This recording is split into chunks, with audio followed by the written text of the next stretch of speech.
Hello students, welcome to दक्षिणा ई classroom. अपन आज का लेक्चर स्टार्ट करेंगे यूक्लिड्स डिवीजन एल्गोरिदम से टू फाइंड आउट एचसीएफ।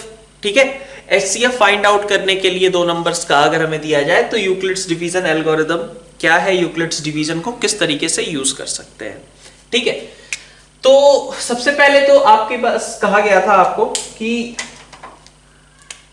ए को आप इस तरीके से लिख सकते हो Q B plus R type से। ठीक है, ए और बी अगर दो इंटीजर्स हैं, ए को मैंने बी से डिवाइड किया।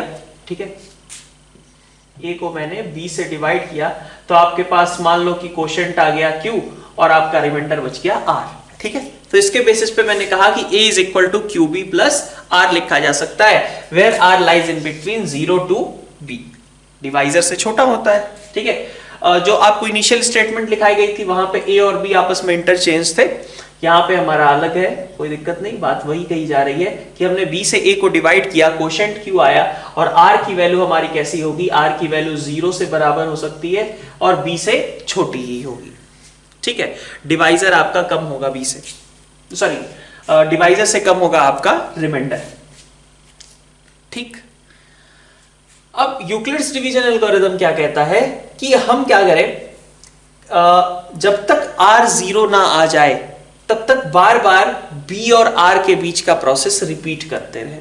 मतलब क्या हुआ, जैसे मान लीजिए थोड़ी देर के लिए देखिए, पहले मैं एग्जांपल से समझाऊंगा फिर उसके बाद अपन उसके स्टेप्स को फॉलो करेंगे। जैसे मान लीजिए आपसे कहा जाए कि 12 और 28 इन दोनों का HCF फाइंड आउट करना है, तो आपको पता है कि 12 और 28 का HCF क्या होता है, 2 होता है ना। तो 12 और 28 का अगर हम HCF फाइंड आउट करना चाहते हैं तो हम क्या करेंगे, दो नंबर से शुरू कर रहे हैं,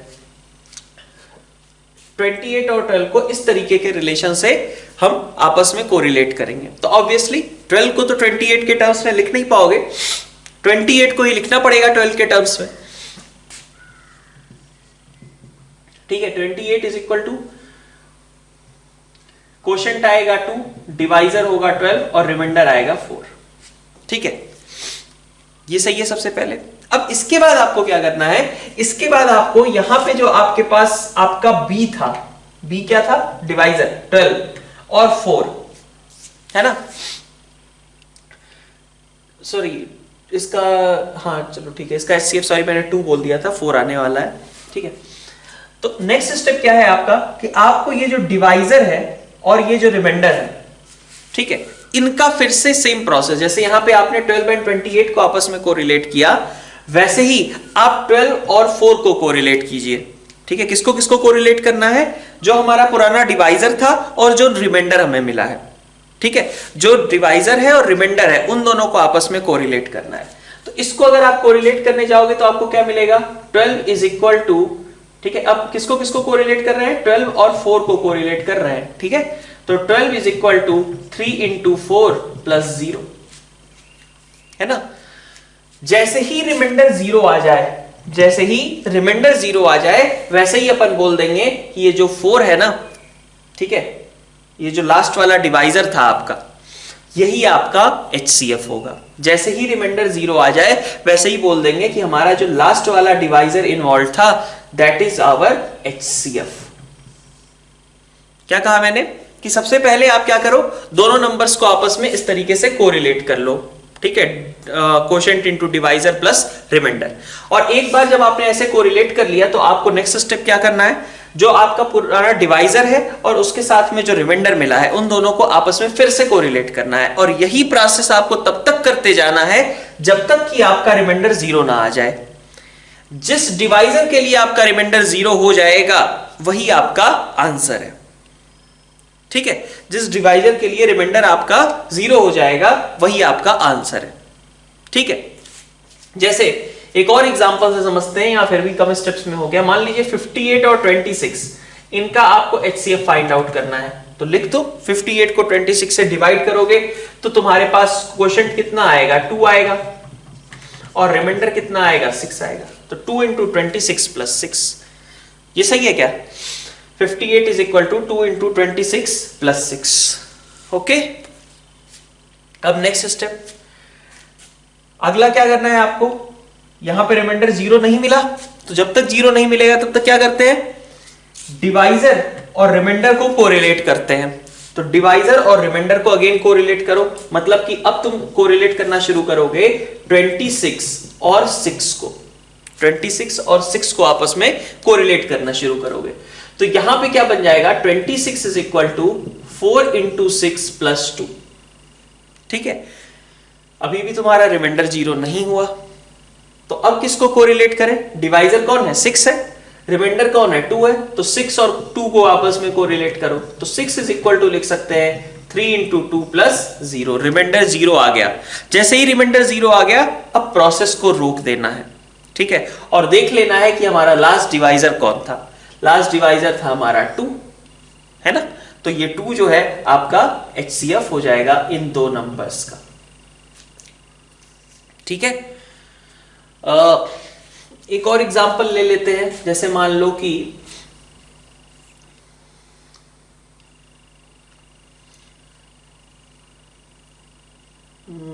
हाँ चलो 1001 एंड 169 मान लो ये नंबर्स दिए गए हैं। ठीक है, क्या करना पड़ेगा, 1001 को इसके टर्म्स में कोरिलेट करना पड़ेगा। तो 1001 को मैंने 169 से डिवाइड किया, 5 टाइम्स जाएगा, तो 5 इंटू 169 प्लस 156। ठीक है, नया रिमाइंडर 156, डिवाइजर 169। ठीक है, तो अब इन दोनों को आपस में कोरिलेट करना है, किसको किसको, 169 और 156 को। अब 169 को कैसे लिख सकते हैं हम, इससे डिवाइड करेंगे, तो 1 इंटू 156 प्लस 13। सही है, अब ये जो आपका 13 आ रहा है, इसको आपको 156 से, डिवाइजर रिमाइंडर कोरिलेट होंगे, 156 और 13 आपस में कोरिलेट हुए, 156 इज इक्वल टू 12 इंटू 13 और प्लस 0। जैसे ही 0 आया, कहानी रुक गई, प्रोसेस रुक गया। और उसके बाद आपको क्या देखना है कि आपका डिवाइजर कौन लास्ट में इन्वॉल्व था, 13, तो ये जो डिवाइजर था यही आपका HCF हो जाएगा। ठीक है, तो इस तरीके से हम इसके क्वेश्चंस को आपस मतलब सॉल्व कर रहे होंगे। यहां पे हमने 2 नंबर्स का निकालना शुरू किया है यूक्लिड्स डिवीजन एल्गोरिथम के थ्रू HCF। ठीक है, 3 नंबर्स के लिए भी कैसे कर सकते हैं, 4 नंबर्स के लिए भी वही प्रोसेस आपको रिपीट करना पड़ेगा। अभी अपन उसको आगे देखेंगे, लेकिन उसके पहले अपन देख लेते हैं कि हमारे स्टेप्स क्या थे, स्टेप वाइज इसका प्रोसेस क्या था। HCF of A and B, अगर हमारा 2 इंटीजर्स हैं A और B और A ग्रेटर देन आपका B है, तो आपको सबसे पहले क्या करना है, B को A के टर्म्स में तो लिखेंगे नहीं, A बड़ा नंबर है, तो हम क्या करेंगे, B से A को डिवाइड कर रहे होंगे। यहां पे वैसे हमने क्या लिया है, हाँ ठीक है, B से A को डिवाइड कर रहे हैं, तो B से A को हम डिवाइड कर रहे होंगे। तो हम क्या करेंगे, इसको लिखेंगे यूक्लिड्स डिवीजन फॉर्म में। सब फर्स्ट ऑफ ऑल कि A is equal to QB plus R। ठीक है, सबसे पहला स्टेप हमारा यही होगा कि हम इसको A is equal to QB plus R के फॉर्म में लिख लेंगे। नेक्स्ट स्टेप क्या होगा, देखो नेक्स्ट स्टेप के पहले हम ये इंश्योर करेंगे कि कहीं R 0 तो नहीं हो गया। अगर R 0 हो गया तब तो जो यहां पे डिवाइजर है वही आंसर हो जाएगा। सही है बात भाई, अगर मान लो 12 और 4 का निकालोगे तो पहले स्टेप रिमाइंडर 0 आ जाएगा, तो जो डिवाइजर है वही आंसर है ना। देखो अगर मान लो हमारा R 0 के बराबर हो गया, if R is equal to 0, ठीक है, then divisor in last step is HCF। ठीक है, अगर R 0 हो गया तो divisor in last step is our HCF। If R is not equal to 0, ठीक है, if R is not equal to 0, use Euclid's division lemma. ठीक है, use Euclid's division lemma to correlate divisor and remainder. ठीक है, and repeat the process, ठीक है। क्या कहा मैंने, स्टेप वाइज एग्जांपल के तौर पे देख लेते हैं। पहला एक छोटा सा एग्जांपल ले लेते हैं, 12 एंड 4 मान लो ये है, ठीक है, तो पता है HCF 4 होगा। अब यहां पे हम क्या करेंगे, 12 को 4 के टर्म्स में लिखना चाहेंगे, 4 से डिवाइड करके, तो 3 इंटू 4 प्लस 0, तो रिमाइंडर 0 आ गया अगर, तो जो स्टेप में आपका डिवाइजर है, ठीक है, लास्ट स्टेप का आपका डिवाइजर यही है, 4 है, वही 4 आपका HCF बन जाएगा। तो यहां सीधा 4 ही जो है आपका HCF हो गया। और दूसरा केस एक और देख लेते हैं, मान लीजिए 12 एंड 3 सॉरी कट गया जाए 27 भी नहीं, 26 मान लो, कुछ और बड़ा नंबर ले लें क्या, 124 और 262 मान लो, ठीक है, ये दो नंबर्स मान लो ले लिए। अब 124 और 262, तो हमने कहा कि 262 को लिखो, तो 2 टाइम्स जाएगा 124 और हमारे पास 14 रिमाइंडर बचेगा। R आपका 0 नहीं हुआ, तो अगर R 0 नहीं हुआ तो use Euclid's division lemma to correlate divisor and remainder. Divisor कौन है 124, रिमाइंडर कौन है 14, तो 124 और 14 को आप कोरिलेट करोगे, 8 इंटू 14 प्लस 12, ठीक है। अभी भी R 0 नहीं आया, तो फिर से आप डिवाइजर और रिमाइंडर को कोरिलेट करोगे, तो 14 को आप 12 से कोरिलेट करोगे, ये मिलेगा। अभी भी R 0 नहीं आया, फिर से यही प्रोसेस रिपीट करोगे, आप 12 और 2 को कोरिलेट करोगे, तो 12 इज इक्वल टू आ जाएगा 6 इंटू 2 प्लस 0। तो जैसे ही 0 आ गया रिमाइंडर, प्रोसेस रोक देंगे और सबसे लास्ट स्टेप में आपका जो डिवाइजर है वही HCF हो जाएगा। तो लास्ट स्टेप का डिवाइजर कौन है 2 है, तो हमारा आंसर क्या हो जाएगा, यहां पे 2 हो जाएगा, ठीक है। तो इसको आप एक बार राइट डाउन करिए और उसके बाद नेक्स्ट स्टेप में हम इसका एक तरीके से प्रूफ देख लेते हैं कि ये वाला मेथड हमारा क्यों करेक्ट है HCF फाइंड आउट करने के लिए। तो इसका प्रूफ करते टाइम पे मैं सबसे पहले कुछ एक जनरल डिनोमिनेशन एक तरीके से जो कह लीजिए सिंबल्स एक तरीके का यूज करूंगा। क्या कि जैसे मान लो अगर 28 12 है ना, तो इसका HCF 4 आता था, तो 28 और 12 को इस तरीके से अगर ब्रैकेट में डाल दें और इसका इज इक्वल टू 4, तो इसका मतलब क्या है कि 4 इज HCF ऑफ 28 एंड 12, ठीक है। ये एक नोटेशन आपका यूज हम कर रहे होंगे यहाँ पे, ठीक है। तो इससे समझ लेना है तुरंत ही कि ये इस तरीके के ब्रैकेट कहने का मतलब क्या है कि इन दो नंबर्स का HCF हम निकालने जा रहे हैं और दैट इज इक्वल टू 4, ठीक है। तो हमें यहाँ पे समझना है कि यूक्लिड्स डिवीजन एल्गोरिथम हमारा यहाँ पे क्यों एप्लीकेबल हो रहा है HCF फाइंड आउट करने के लिए।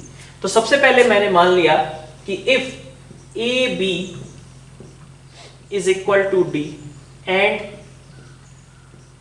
BR is equal to E, है ना।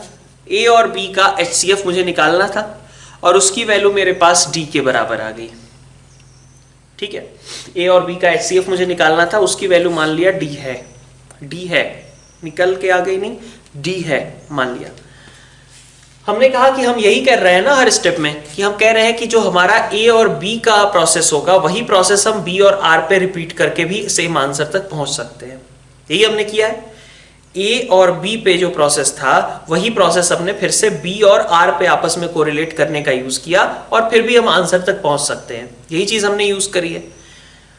तो अगर अपन ये दिखा दें कि A और B से जो आंसर आने वाला था, A और B का जो HCF आने वाला था वही HCF B और R का भी आने वाला था, ठीक है, तो फिर तो बात बराबर हो जाएगी अपनी, सेम हो जाएंगी दोनों चीजें कि A और B का HCF और B और R का HCF दोनों ही सेम थे। लेकिन अब इसका प्रोसेस कैसे होगा, तो आइए सबसे पहले समझते हैं इसे। पहले हम इस पोर्शन पे ध्यान देते हैं कि A B का अगर HCF D है तो इसका मतलब D हमारा A को भी डिवाइड करता है, D हमारा B को भी डिवाइड करता होगा, ऑब्वियस सी बात है, ठीक है। HCF दोनों नंबर्स का कॉमन डिवाइजर होगा ही ना। तो हमने कहा कि दिस मींस, इस बात का मतलब क्या है कि D डिवाइड्स A, सिंबल का मतलब D divides A, divides A का मतलब है कि रिमाइंडर 0 हो जाएगा। D divides A and D divides B, ये भी एक नोटेशन आपको समझ में आना चाहिए। जैसे हम लिख देंगे यहाँ पे 3 डिवाइड्स 12, ठीक है, रिमाइंडर 0 है तो लिख सकते हैं ऐसा। तो वही हमने यहाँ पे लिखा है कि D हमारा A को भी डिवाइड कर सकता है, D हमारा B को भी डिवाइड कर सकता है। तो अगर D A को भी और B को भी डिवाइड करता है ना, इसी तरीके से E आपका B को भी डिवाइड करता होगा, E आपका R को भी डिवाइड करता होगा। तो खैर इस पे हम बाद में आएंगे।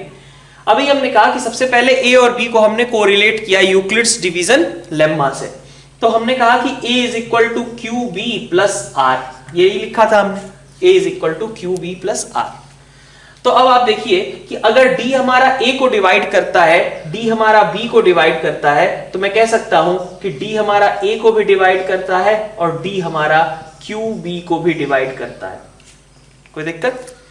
अगर D से B डिवाइड हो जाता है तो QB भी तो डिवाइड हो जाएगा ना। अगर 3 से 12 डिवाइड हो जाता है तो 12 का कोई मल्टीपल भी तो 3 से डिवाइड हो जाएगा ना, पक्की बात है। तो D अगर A को डिवाइड करता था, D ने B को डिवाइड किया, तो D ने अगर B को डिवाइड किया तो B के किसी इंटीग्रल मल्टीपल को भी डिवाइड करेगा, तो D ऑल्सो डिवाइड्स QB, है ना। तो अगर D से A भी डिविजिबल है, D से QB भी डिविजिबल है, तो दोनों का डिफरेंस मतलब A माइनस QB, ये भी तो D से डिविजिबल होगा। D से ये नंबर भी डिविजिबल है, D से ये नंबर भी डिविजिबल है, तो दोनों नंबर्स का जो डिफरेंस होगा वो भी तो D से डिविजिबल होगा। कह सकता हूं मैं भाई 12 3 से डिविजिबल है, 18 12 से डिविजिबल है, तो 12 और 18 का जो डिफरेंस है वो भी तो 3 से डिविजिबल है। तो हमने कहा कि A और QB अगर डिविजिबल है तो A माइनस QB ये भी आपका D से डिविजिबल होगा, और A माइनस QB का ही नाम क्या है? R है। तो इसका मतलब मैंने कह दिया कि दिस सजेस्ट कि D डिवाइड्स R, ठीक है। तो जो आपका HCF था A और B का D, वो D आपके R को भी डिवाइड करता है। ये बात क्लियर हुई? तो चलिए सबसे पहली चीज ये आ गई कि D आपका R को डिवाइड करता है, ठीक है। अब D अगर R को डिवाइड करता है तो आप ये सोचो कि B और R का कॉमन डिवाइजर E है ना। B और R का ग्रेटेस्ट कॉमन डिवाइजर E है, तो इस E को भी तो D ने डिवाइड किया होगा भाई, समझो। D ने R को भी डिवाइड करना है, D B को भी डिवाइड करता है, ये बात तो पहले ही हमने करी थी, ठीक है। D B को भी डिवाइड करता है, D R को भी डिवाइड करता है। तो सबसे बड़ा वाला डिवाइजर तो D का E है, मतलब इन दोनों का सबसे बड़ा वाला डिवाइजर कॉमन E है। देखो D divides R, D divides B, तो मैं ये कह सकता हूं, एक लाइन लिख लेते हैं, D is common divisor of B and R, ये लिख सकता हूं मैं। अब हमें क्या कहा गया? B और R का HCF E है, तो अगर HCF E है तो इसका मतलब ग्रेटेस्ट कॉमन डिवाइजर जो था B और R का वो E है। तो ये जो D होगा और छोटा ही कॉमन डिवाइजर होगा ना, है ना। तो इसका मतलब कि D E से छोटा है, क्लियर? D E से छोटा है, और D भी तो E को डिवाइड करेगा ना भाई, क्योंकि E से ये दोनों कट रहे थे, D से भी ये दोनों कट रहे थे, तो D भी तो E को डिवाइड करेगा, क्योंकि D छोटा है, E D को डिवाइड नहीं कर पाएगा, लेकिन D जो है छोटा है, D भी E को डिवाइड करेगा। तो हमने कहा नेक्स्ट लाइन में कि D also divides E, D also divides E because E was greater number, एक तरीके से, ठीक है। एक तरीके से कहें क्यों D क्यों E को डिवाइड करता है? Because E is HCF of B and R, सबसे बड़ा वाला ये डिवाइजर है, कॉमन डिवाइजर है, ठीक है। आप एग्जांपल लेकर के इसको समझने की कोशिश करना, ज्यादा आसानी से समझ में आ जाएंगी चीजें। कि D is common divisor of B and R, तो D डिवाइड्स E, ये मैं क्यों कह रहा हूं, ठीक है। अब देखिए, ये हमने सबसे पहले एक पार्ट निकाल लिया है यहां पे कि D आपका E को डिवाइड करता है, ठीक। अब D ने E को डिवाइड कर लिया, अब इस पार्ट पे आते हैं। B और R का कॉमन डिवाइजर E बोला गया है, B और R का ये ग्रेटेस्ट कॉमन डिवाइजर है, ठीक है, E। तो मैं कह सकता हूं कि E divides B, and E divides R. बोल सकता हूं ई जो है आपका बी को भी डिवाइड करेगा और ई जो है आपका आर को भी डिवाइड करेगा। तो इसका मतलब है कि ई जो है आपका क्यूबी को भी डिवाइड करेगा और ई जो है आपका वो आर को भी डिवाइड करेगा। तो मैं कह सकता हूं कि ई अगर क्यूबी को भी डिवाइड करता है, आर को भी डिवाइड करता है, तो दोनों के सम को भी डिवाइड करेगा। तो ये भी बोल दिया मैंने कि e divides q b plus r and q b plus r is actually a. तो यहां से ई जो है आपका आ गया कि ई ए को भी डिवाइड करता है। अब यहां से क्या पता चला, ई अगर ए को डिवाइड करता है, ई बी को भी डिवाइड करता था। ठीक है, तो हमने ये कह दिया इसको और इसको मिला करके कि ई इज कॉमन डिवाइजर। ठीक है, E is common divisor of A and B. ठीक, तो अब जैसे पिछली बार हमने कहा था कि D is common divisor of B and R, तो हमने कहा था D जो है वो B और R के जो HCF है उसको डिवाइड करता होगा। यही बोला था हमने अगली लाइन में। तो वैसे ही यहां पे भी E अगर कॉमन डिवाइजर है तो वो E A और B के E किसके A और B के HCF को डिवाइड करता होगा। सेम स्टेटमेंट फिर से बोल रहे हैं हम। तो यहां पे हमने कह दिया कि E डिवाइड्स, ठीक है, E डिवाइड्स है ना, इसका मतलब HCF of A and B। तो HCF of A and B was D, तो E डिवाइड्स D। ठीक है, E आपका A और B का कॉमन डिवाइजर था और A और B का कॉमन डिवाइजर सबसे बड़ा वाला कौन है, D है। तो E जो है D को भी डिवाइड करता है। यहां पे D E को डिवाइड करता है, तो ऐसा कब हो सकता है कि E भी D को डिवाइड करे, D भी E को डिवाइड करे? ऐसा कब पॉसिबल है? दो नंबर्स दोनों एक दूसरे को कंप्लीटली डिवाइड कर देते हैं, कुछ भी रिमाइंडर नहीं बचता। ऐसा कब पॉसिबल होगा? जब दोनों नंबर्स आपस में बराबर हो। तो ये आपका फर्स्ट, ये आपका सेकंड। तो फर्स्ट और सेकंड को मिला करके अपन बोल सकते हैं कि D और E आपस में बराबर होंगे, बिकॉज D और E दो ऐसे नंबर्स हैं जो दोनों एक दूसरे को कंप्लीटली डिवाइड कर देते हैं, सच एज कि हमारे पास कोई भी रिमाइंडर नहीं बचता। ठीक है, तो ये हमारा प्रूफ हो गया कि D और E आपस में बराबर हुए। तो D और E बराबर होने का मतलब क्या हो गया कि जो A और B का HCF है वही HCF B और R का भी होगा। जो A और B का HCF है वही HCF आपका B और R का भी होगा। तो इसलिए D और E आपस में आपके बराबर आते हैं। तो रेदर देन हम ये सॉल्व करें, अपन क्या प्रिफर करते हैं, बार बार इसी को सॉल्व करते जाते हैं। ठीक है, अब यही B और R का E आया और भी उसके नीचे के डिवाइजर और रिमाइंडर को कोरिलेट करोगे तब भी उसका HCF मान लो F है, तो बार बार आपस में सभी बराबर आते जाते हैं। तो चाहे इनिशियल नंबर्स का हम HCF निकालें या फिर उस डिवाइजर और रिमाइंडर का HCF निकालें, दोनों ही चीजें आपकी हमेशा बराबर आती हैं। और दैट इज वाई हम उस एल्गोरिदम या फिर उस स्टेप्स के थ्रू प्रोसेस करके हम इसको निकालने की कोशिश करते हैं E, और हमारा आंसर ये वाला निकल करके आ जाता है कि एक्चुअल नंबर्स का ग्रेटेस्ट कॉमन डिवाइजर क्या होगा। ठीक है, तो आइए कुछ एग्जांपल्स लेते हैं और इससे रिलेटेड। अब मान लीजिए जैसे ये नंबर्स हैं, इनका आपको इसी मेथड से HCF फाइंड आउट करना है। तो क्या करना होगा, इस नंबर को 196 से डिवाइड करेंगे। तो जब आप डिवाइड करोगे तो हमें किस पे फोकस करना है कि रिमाइंडर कितना आता है। ठीक है ना, तो आपने इससे अगर डिवाइड किया तो 19 टाइम्स ऑफ 196, ये आ रहा है आपका कुछ 195। ठीक है, और रिमाइंडर बच जा रहा है आपके पास 98। ठीक है, तो 196 इंटू 195 प्लस 98। तो नेक्स्ट काम आपको क्या करना है, आपको क्या करना है 196 और 98 को फोकस करना है। जो डिवाइजर था 196 और रिमाइंडर था 98। तो नेक्स्ट स्टेप में आपका 196 और 98 इन दोनों को कोरिलेट आप करने गए, तो यहाँ पे 2 इंटू 98 प्लस 0। जैसे ही 0 आ गया अपन प्रोसेस स्टॉप कर देंगे और हमारा जो लास्ट वाला डिवाइजर था this will be our HCF। ठीक है, ये आंसर हो जाएगा। सेकंड क्वेश्चन ये है आपका, यहां पे आपको इन दोनों नंबर्स को HCF फाइंड आउट करना है। ठीक है, तो दोनों ही केसेस आप उससे सॉल्व करिए। ये छोटा है, पहले इसी को कर लीजिए, फिर इस पे कर लीजिए, ठीक है। मैं भी पहले यहीं से कोरिलेट करना स्टार्ट करता हूँ। तो 8 आप पॉज करके वीडियो और दोनों आंसर्स निकाल लें। तो 814 है, 56 से कोरिलेट होगा, कितने टाइम्स जाएगा ये? 14 टाइम्स। तो 14 इंटू 56 और प्लस आपके पास कितना आ जाएगा? 30, ठीक है।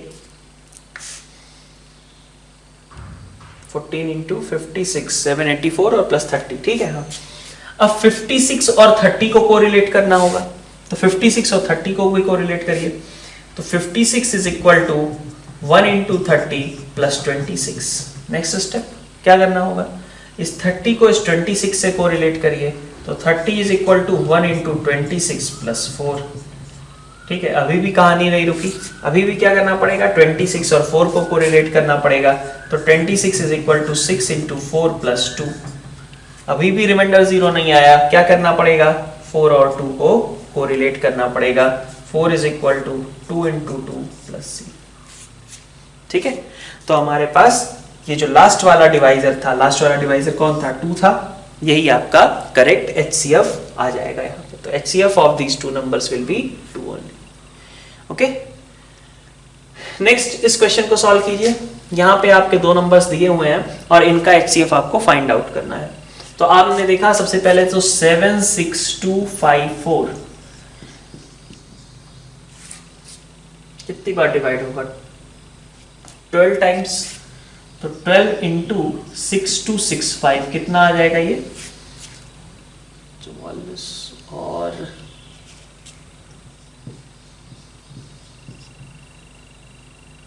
शायद यही आएगा।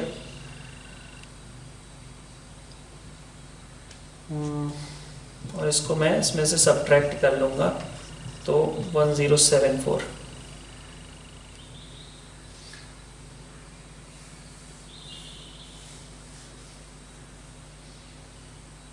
ठीक है, तो ये शायद आपका रिमाइंडर जो है 1074 निकल करके आ रहा है। ओके, तो आपके पास अब क्या करना है? इन दोनों को आपस में कोरिलेट करना है। तो 6265 को आपने 1074 से डिवाइड किया, ठीक है। कितने टाइम्स जाएगा? तो 5 ही टाइम्स जाएगा, 6 टाइम्स नहीं हो पा रहा है ना। तो 5 टाइम्स अगर जाएगा तो 5370 इसमें से सब्ट्रैक्ट कर दीजिए। किसमें से? 6265 में से 5370 आप सब्ट्रैक्ट करेंगे तो कितना बचेगा? 895।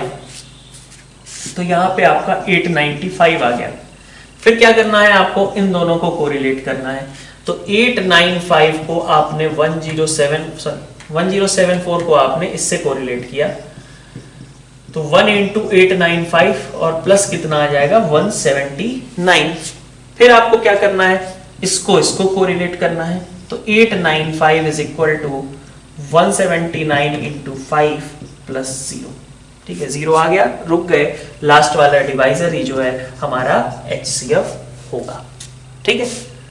अब मान लो आपको 3 नंबर्स का HCF निकालना है। एक एग्जांपल ऐसा भी देख लेते हैं। 3 नंबर्स 4 नंबर्स कितने का भी HCF निकालना है, तो आप क्या कर सकते हो? 2-2 करके सॉल्व करते जाओ, ठीक है। मतलब क्या हुआ कि आप देख लो कि 1848 और 3058 इनमें इनका HCF क्या है, और उसके बाद उसको वेरीफाई करो कि 1331 के साथ उस HCF के साथ आगे कैसे प्रोसीड करना है। मतलब पहले तो इन 2 नंबर्स पे, कोई भी 2 नंबर्स पे फोकस करते हैं। तो हमारा मान लो 3058 हमने लिया और 1848 लिया, तो दोनों मतलब ये डिवाइड किया हमने, तो हमारे पास 1210 ये आ जाएगा। अब इसको कोरिलेट करोगे तो 1848 को आपने 1210 से कोरिलेट किया, तो आपके पास रिमाइंडर बचा 638, राइट।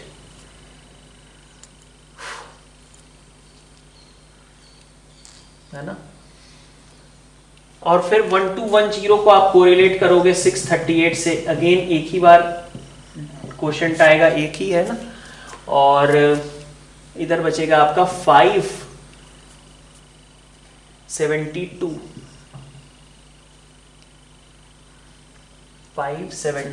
हाँ। फिर इन दोनों का देखें, 638 is equal to 1 into 572 plus 66। अब इन दोनों को फिर से कोरिलेट करो। 572 इज इक्वल टू 66, मतलब 8 इंटू 66 प्लस 44, है ना। फिर 44 और 66 को कोरिलेट करो तो 1 इंटू 44 प्लस 22, फिर 44 और 22 को कोरिलेट करो तो 44 is equal to 2 into 22 plus 0, 0 आ गया, रुक गए। जो लास्ट वाला डिवाइजर था वही इन दोनों का HCF होगा, लेकिन सिर्फ 2 का HCF तो निकालना नहीं है, 3 का HCF निकालना है। तो जो यहां से HCF मिला है उसको हम इसके साथ प्रोसेस करना शुरू कर दें। भाई डिवाइजर कॉमन कौन सा होगा, 22 या 22 से नीचे ही आएगा, है ना। तो 22 और इसको दोनों के लिए HCF फाइंड आउट करना शुरू कर दें। तो अब एक तरीके से आपका क्वेश्चन हो गया ये HCF आपको फाइंड आउट करना है। तो स्टार्ट कर दीजिए। 22 के साथ कितनी बार जाएगा, 60 टाइम्स, है ना। फिर आपका 22 11 को कोरिलेट कीजिए, 2 इंटू 11 प्लस 0, रिमाइंडर 0 आ रहा है। जैसे ही रिमाइंडर 0 आया तो आपके पास ये जो डिवाइजर है यही आपका आंसर हो जाएगा, ठीक है। तो कॉमन मतलब greatest common divisor will be 11 itself, ठीक। 4 नंबर्स होते तो हम फिर से यहां से जो 11 आया उसको चौथे नंबर के साथ फिर से प्रोसेस करते, ठीक है। तो यही चीज आपको बार बार रिपीट करनी होगी, ठीक है।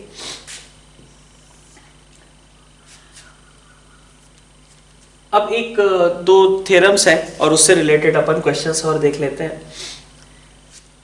तो फर्स्ट रिजल्ट क्या है कि अगर D आपका if this is equal to D, मतलब समझ में आ गया, greatest common divisor of A and B is D, ठीक है। ये पूरा लिखने की जगह हमने सिर्फ ऐसे लिख दिया, if greatest common divisor of A and B is D, then D can be expressed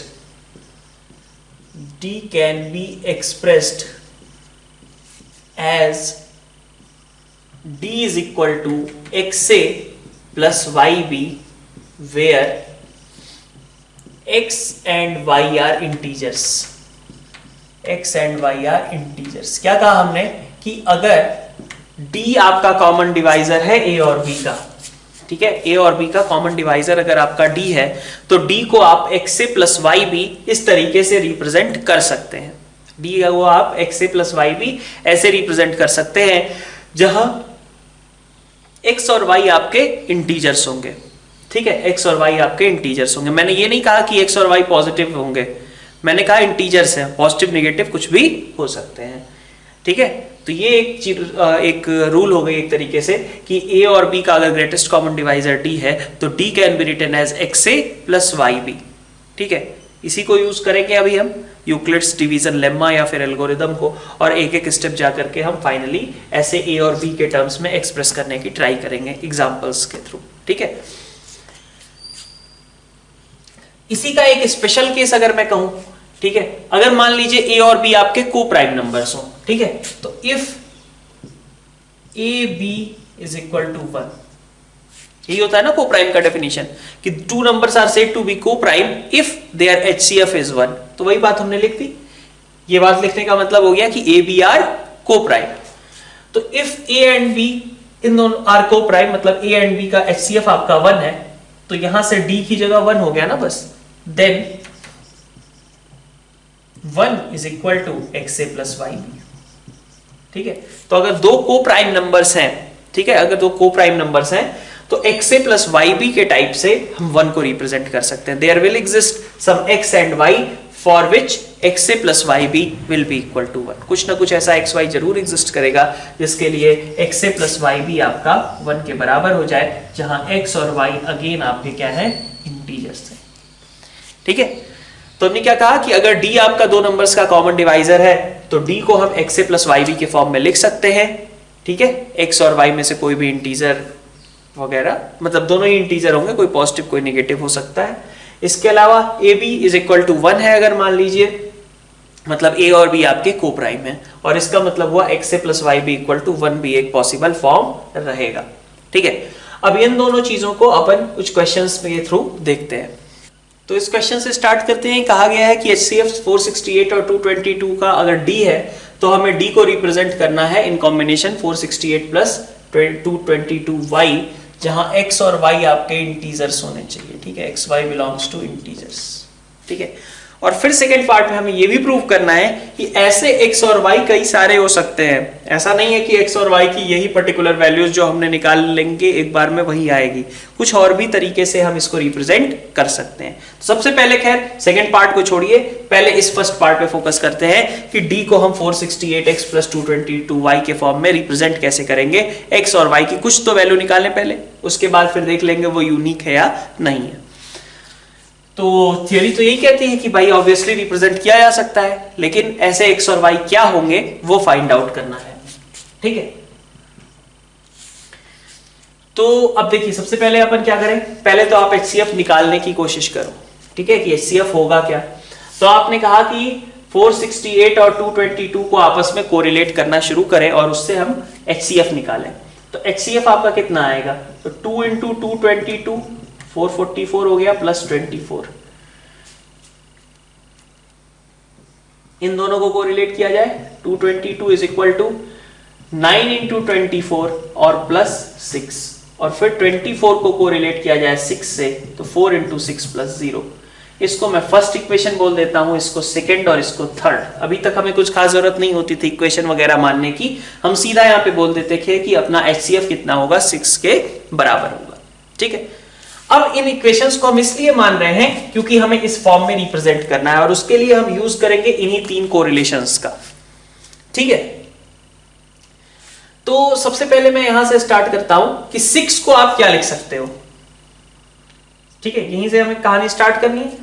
तो 6 को हमने कहा कि यहां पे सेकेंड वाले इक्वेशन से हम कहें तो from second I can write down it 6 = 222 - 9 × 24 लिख सकते हैं।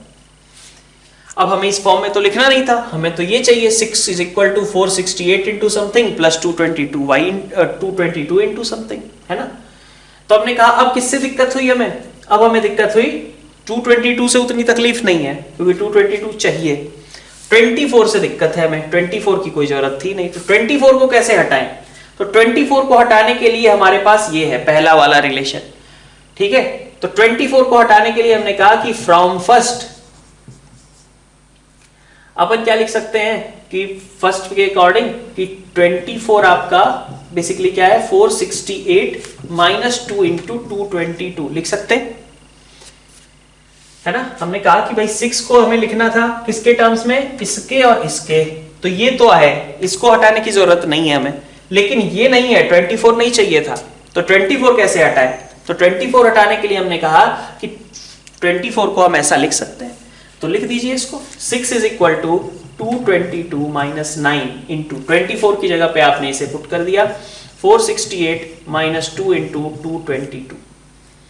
ठीक है, तो वैल्यू कितनी हो जाएगी, 222, 9 और 2 मिलके 18 हो गए। भाई ये देखो 222 + 18 × 222 -9 × 468 लिख सकता हूं।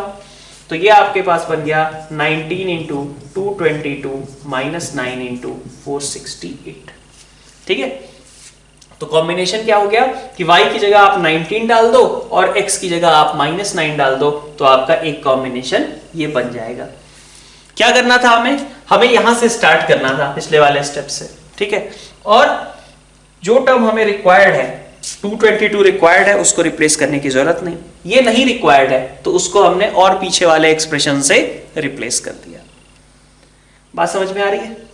ठीक है, 1-2 स्टेप्स हो सकता है, कई बार 3 स्टेप्स में ना आए, 5 स्टेप्स में आए, तो हमें क्या करते जाना होगा, ऐसे ही पीछे वाले स्टेप्स पे जाते जाना होगा लगातार।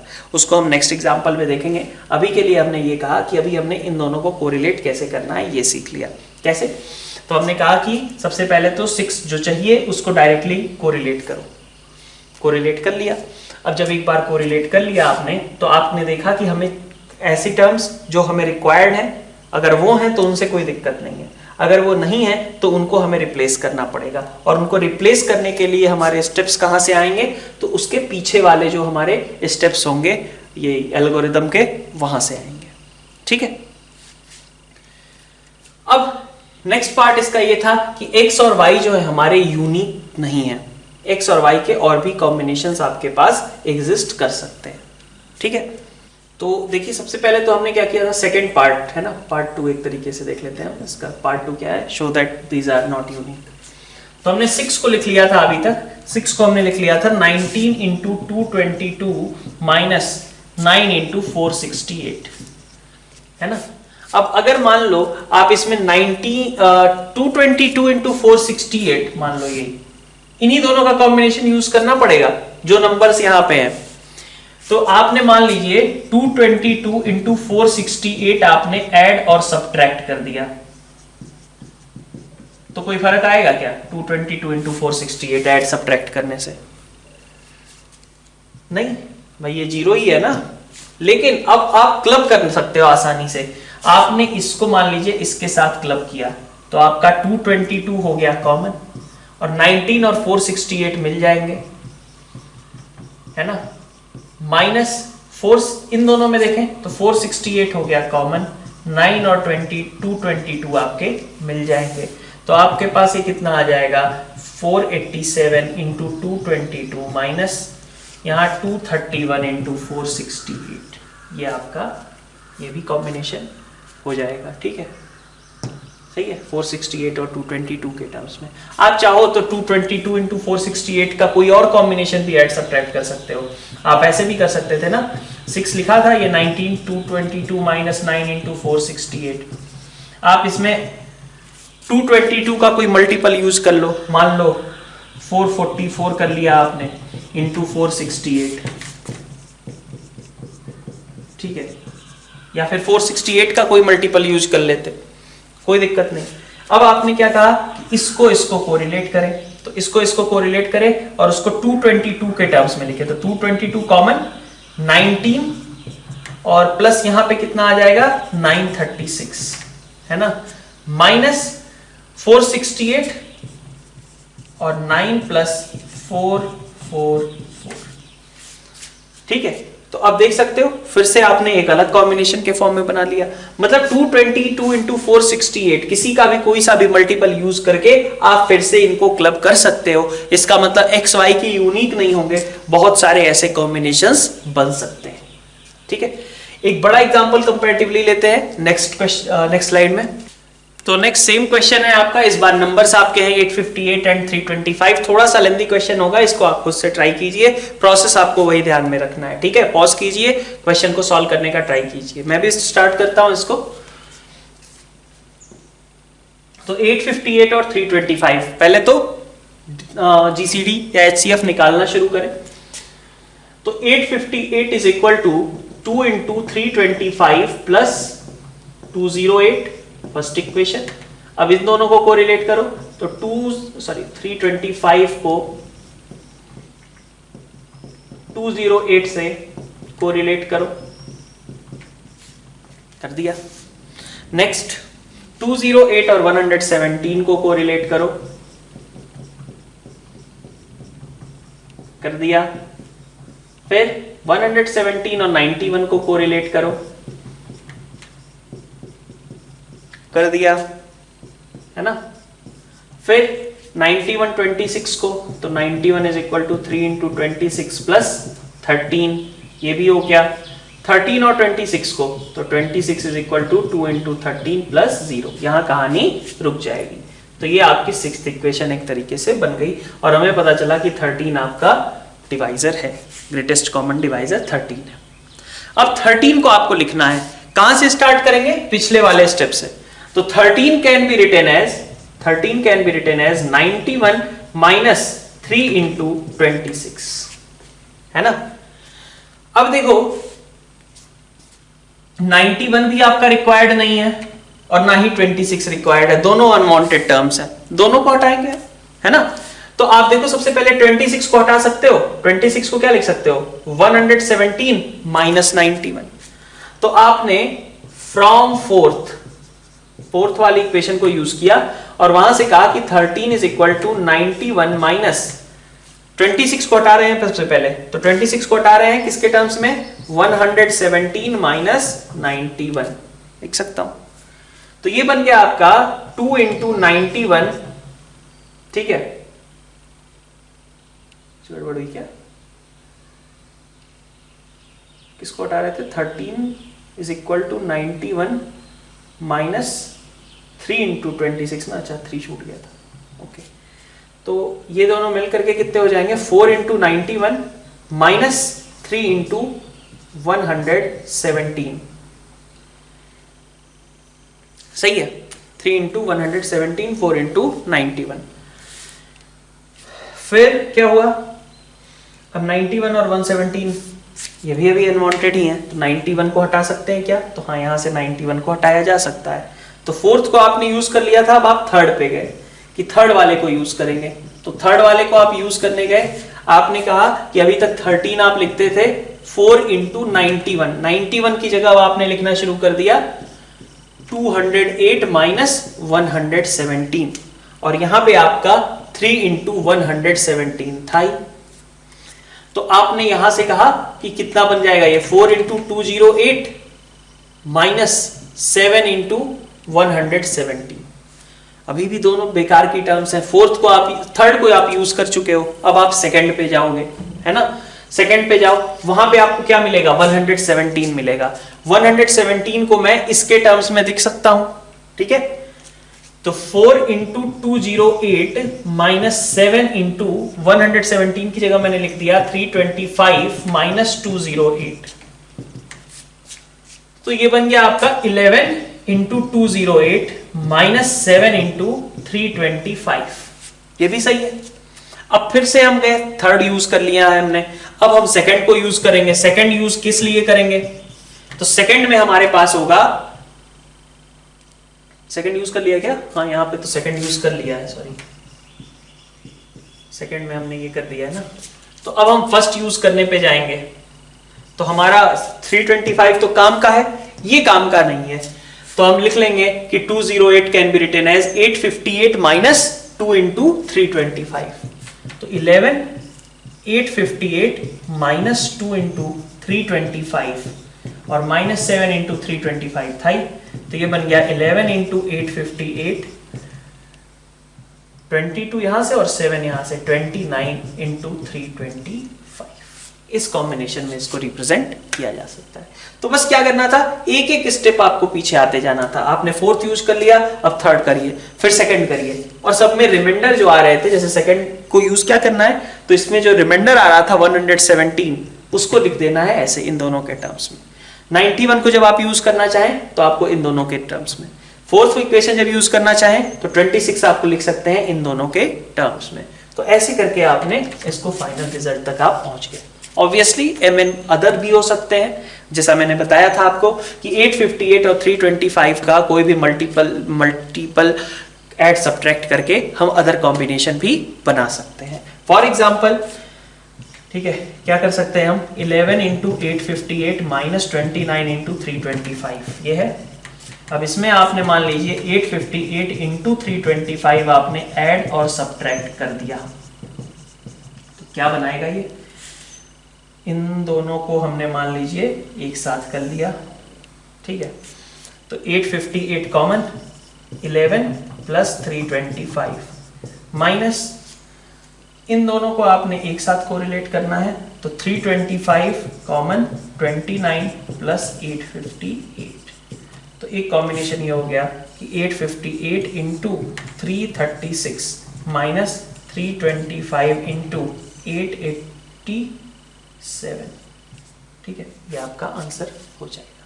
ठीक है, तो आज का लेक्चर हम यहीं पे एंड करते हैं। हमने यहाँ पे डिवीजन एल्गोरिथम से एचसीएफ वगैरह फाइंड आउट करने के बारे में आज स्टडी करा है। नेक्स्ट लेक्चर में हम फंडामेंटल थ्योरम ऑफ अर्थमेटिक और उसके साथ में एचसीएफ एलसीएम से रिलेटेड और भी क्वेश्चंस सॉल्व करेंगे। तो मिलते हैं नेक्स्ट लेक्चर के साथ। Thank you all.